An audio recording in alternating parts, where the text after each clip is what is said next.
আসসালামু আলাইকুম এভরিওয়ান, আমি নওরিন নাওয়ার আপনাদের সবাইকে স্বাগতম জানাচ্ছি হ্যাপি ক্রেভিং চ্যানেল থেকে।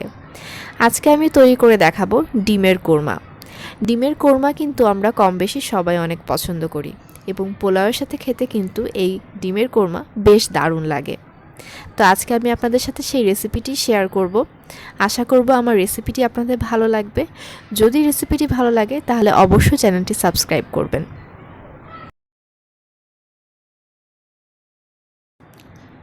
আজকের রেসিপির জন্য আমি এখানে 4টি ডিম নিয়ে নিয়েছি। ডিমটি আমি সেদ্ধ করে নিয়েছি এবং এখন আমি ছুরি দিয়ে ডিমে এখানে লম্বা লম্বা করে একটু কেটে দিব। এই কেটে দেওয়ার কারণটা হচ্ছে যেভাবে কেটে দিলে ডিমের ভিতরে মশলাটাও ভালো মতো ঢুকবে, আর ডিম যখন আমি তেলে ভাজবো তখন ডিমটা ফুটে উঠবে না। আপনারা চাইলে কাঁটা চামচ দিয়েও ছিদ্র করে নিতে পারেন। এবার আমি ডিমে সামান্য লবণ দিয়ে ডিমটাকে একটু মেখে নিব।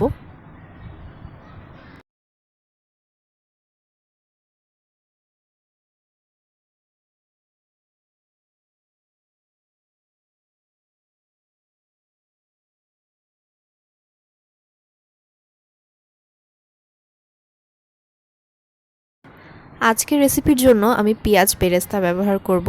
সেই পেঁয়াজ বেরেস্তা আমি অনেক আগেই তৈরি করে রেখেছি এবং পেঁয়াজ বেরেস্তা করার পর যে তেলটা ছিল সেখান থেকেই আমি এখানে 3 থেকে 4 টেবিল চামচের মতো সয়াবিন তেল নিয়ে নিয়েছি এবং তেলটা গরম হয়ে গেলে সেখানে আমি এই আগে থেকে লবণ দিয়ে মাখিয়ে রাখা ডিমগুলোকে ছেড়ে দিচ্ছি।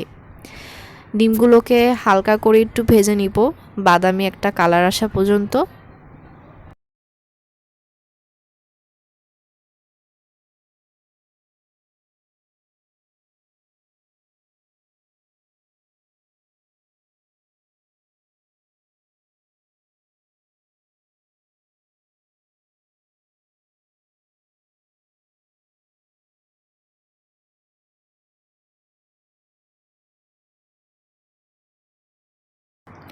ডিমগুলো আমার ভাজা শেষ, এবার আমি ডিমগুলোকে তুলে নিচ্ছি।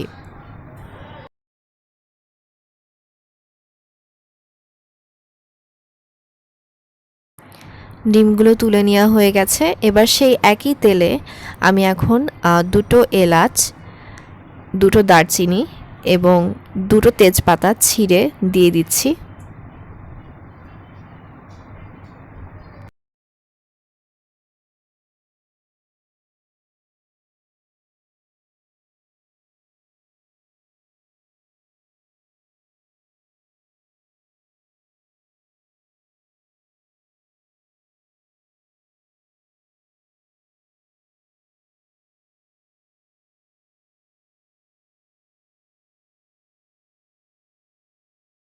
গরম মশলাগুলো একটু নেড়ে নিয়ে এবার আমি এখানে দিয়ে দিলাম 3 টেবিল চামচ পেঁয়াজ বাটা। পেঁয়াজ বাটাটা দিয়ে এটাকে তেলের সাথে বেশ ভালোভাবে ভুনে নিতে হবে।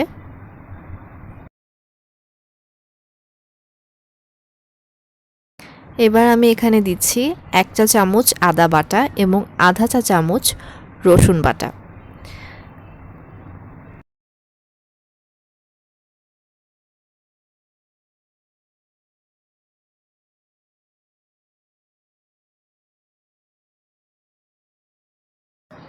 আদা রসুন একটু কিছুক্ষণ কষিয়ে আমি এখানে স্বাদমতো লবণ দিয়ে দিচ্ছি। আজকে রান্নায় আমি একটা বাটা মশলা ব্যবহার করব, সেটা হলো পেঁয়াজ বেরেস্তা, কাজু বাদাম, কাঠবাদাম এবং কিশমিশ। এই সবগুলো একসাথে বেটে আমি রেখে দিয়েছি সংরক্ষণ করে, সেখান থেকে আমি 2 চা চামচ আজকে রান্নার জন্য ব্যবহার করছি। আপনারা চাইলে এভাবে বেটে রাখতে পারেন, তাহলে কিন্তু ডিমের কোরমা বা মুরগির রোস্ট এরকম ধরনের রান্নাগুলোতে কিন্তু আমরা এই মশলাটা দিয়ে দিলেই হয়ে যায়, আলাদা করে ঝামেলা করে কিন্তু বাটাবাটি করার কোনো দরকার পড়ে না। মশলাটা ভালো মতো কষিয়ে আমি এখানে 3 টেবিল চামচ ফ্যাটানো টক দই দিয়ে দিচ্ছি। টক দইটা দিয়েও মশলার সাথে খুব ভালো মতো এটাকে মিশিয়ে নিতে হবে।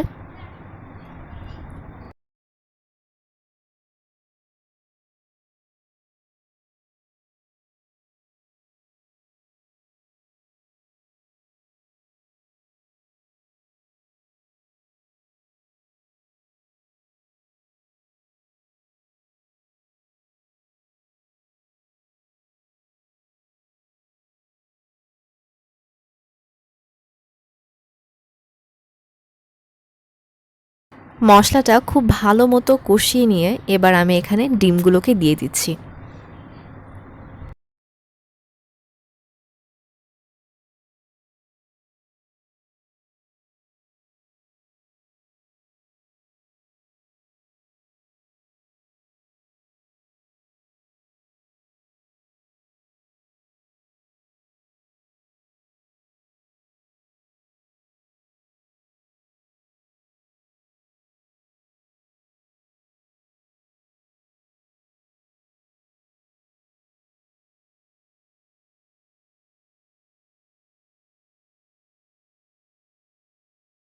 ডিমগুলো দিয়ে একটু নেড়ে নিয়ে আমি এখানে এখন আধা কাপের মতো পানি দিয়ে দিচ্ছি।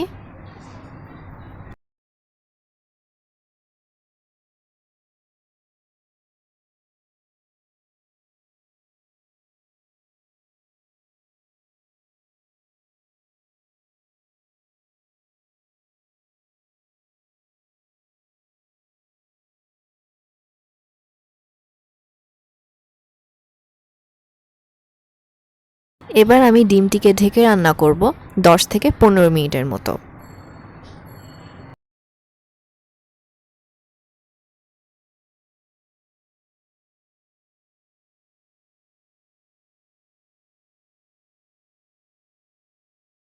10 থেকে 15 মিনিট পর ঢাকনা তুলে আমি এখানে 3 চামচ গুঁড়া দুধের সাথে 4 টেবিল চামচ পানি মিশিয়ে সেটা এই ডিমের ভিতরে দিয়ে দিব। এখানে ডিমের ভিতরে সরাসরি গুঁড়া দুধ দিব না, কারণ সরাসরি গুঁড়া দুধ দিলে দেখা যাবে দুধটা ভালো মতো মশলার সাথে মিশবে না, দলা পাকিয়ে যাবে। এজন্যই আমি এখানে আগে থেকে পানির সাথে গুঁড়া দুধটাকে মিশিয়ে তারপর এই ডিমের ভিতরে দিয়ে দিলাম। ঢাকনা ছাড়াই এবার ডিমটাকে আরও 5-6 মিনিটের মতো ফুটাতে হবে। এবার আমি এর মধ্যে দিয়ে দিচ্ছি 5টি কাঁচামরিচ, মাঝখান থেকে কেটে দিয়েছি ঝালের জন্য, আপনারা চাইলে আস্তও দিতে পারেন। এবার আমি দিয়ে দিলাম আধা চা চামচ কেওড়া জল, এটাকে একটু ভালো মতো নেড়ে মিশিয়ে নিচ্ছি। দিয়ে দিচ্ছি আধা চা চামচ চিনি, চিনিটা আপনারা আপনাদের স্বাদ মতো বুঝে দিবেন। একটু চিনি দিলে একটু মিষ্টি মিষ্টি একটা স্বাদ আসে, খেতে দারুণ লাগে, এজন্য চিনিটা দিলাম। আপনারা চাইলে চিনিটা বাদ দিতে পারেন, তবে কোরমা রান্নাতে সাধারণত চিনিটা দেয়া হয় স্বাদের জন্য। এবার আমি এখানে 1 চা চামচ ঘি দিয়ে দিলাম।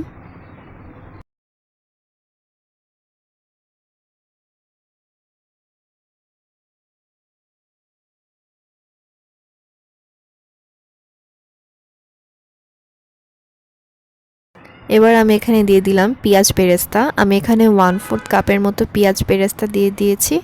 পেঁয়াজ বেরেস্তা দিলে বেশ ভালো একটা ফ্লেভার আসে এবং খুব সুন্দর একটা গন্ধ আসে, খেতে বেশ দারুণ লাগে। এবার পেঁয়াজ বেরেস্তাটা দিয়ে আমি এটাকে একটু নেড়ে দিব। নেড়ে আমি এটা ঢেকে দিব এবং চুলার আঁচটা একদম কমিয়ে রাখবো। এভাবে ঢেকে আমি প্রায় 1-2 মিনিটের মতো রাখবো, যেন ঘি, তারপর পেঁয়াজ বেরেস্তা, কেওড়া জল সব কিছুর যেন একটা ভালো গন্ধ তৈরি হয় এবং খুব ভালো একটা ফ্লেভার আসে ডিমের কোরমার মধ্যে।